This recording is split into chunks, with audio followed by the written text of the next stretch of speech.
Hey guys, this is Sigmund. This is Raker. And we're going to talk to you today about Leckuchner's Messer. So we've been going through the Leckuchner Messer treatise, having a great time with it. Messing around. And we've come across a few things that required a little bit of work from us, a little bit of interpretation, a little bit of research, and we wanted to get the community's opinion about what we came up with. Specifically today, Zornhau Ort. Yeah, so our experience with the Zornhau Ort before this has been with the longsword. And Leckuchner's Messer is a little bit different. So with the longsword, the Zornhau Ort is a two-part action. It is a cut and a thrust. However, with Leckuchner's Messer, it is a three-part action.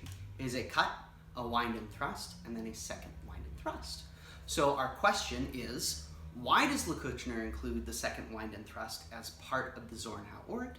And also, why do most of the subsequent plays focus primarily on the second wind? So here's a quick video of us doing our interpretation of Leckuchner's Zornhau thrust. Quick note, you're gonna see that as I hold my Messer, I keep my pinky out. This is not a grip on the sword that we were advocating. I have a busted pinky. It's sprained, it's healing. I'm just kind of keeping it from getting more hurt while we do this. Check it out. Tea time!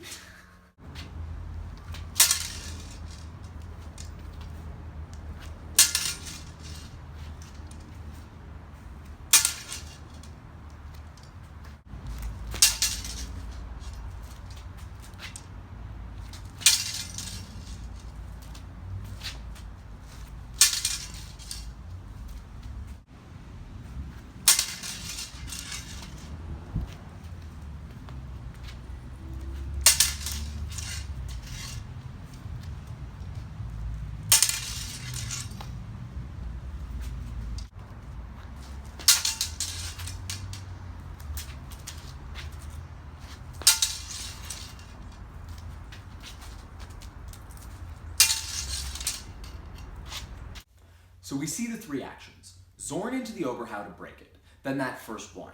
Now what that first wind does is it seizes the Vor. It's a fairly weak attack. That crossbody structure isn't super strong, and more importantly, it's kind of obvious. So neither of us have found it to be particularly high percentage, but it does force your opponent into the knock. They have to deal with that incoming point. And generally, they're gonna do that by a displacement. And it's that displacement that the second wind takes advantage of. You follow the bind out in an indes action and throw the point in. Now, even if that point doesn't land though, the subsequent plays that Leckuchner gives us are generally going to be ones that come out of that second wind. Oh, and I note that Sigmund says subsequent? Because that's how you pronounce that word. Not on the planet Venus, where I'm from. So what was the next question we had, Raker? Oh yes, the next question that we had was, why not simply cut to that second wind? Why not just abandon the first wind completely? It's probably not going to hit. Well, here's why. Sigmund already covered that the first wind forces your opponent to respond in the knock. This is very important, keeping your opponent in the knock. When I perform the Zorn and go to the second wind, it actually doesn't make Sigmund respond in the knock in the same way. In fact, he can respond with an indes cut to my wrist or thrust to my chest or stomach or torso. And these are plays that are included in Leckuchner's Zornhau Ort. Right, these are the counters that he provides to the Zornhau Ort. Mm-hmm. Yeah. So here's a video of us doing the Leckuchner counters to the Zornhau Ort. First, with just that second wind, cut, wind. Then, with the full Zornhau Ort, cut, wind, wind, to show how leaving out that first wind provides a greater window of opportunity to do Leckuchner's counters.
So there we have it.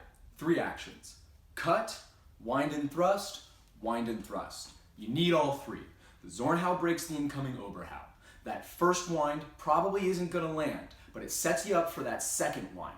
You can't cut out the first wind, however, because without it, you're totally open to Leckuchner's counters. Now, of course, those counters can still come in even with that second wind combo, but without it, you're gonna get wrecked. And you don't want to get wrecked. All right, well, please let us know what you think. Leave your comments below. We'd love to start a conversation about Leckuchner's Messer. There's not a lot of content out there, so thanks and have a good one.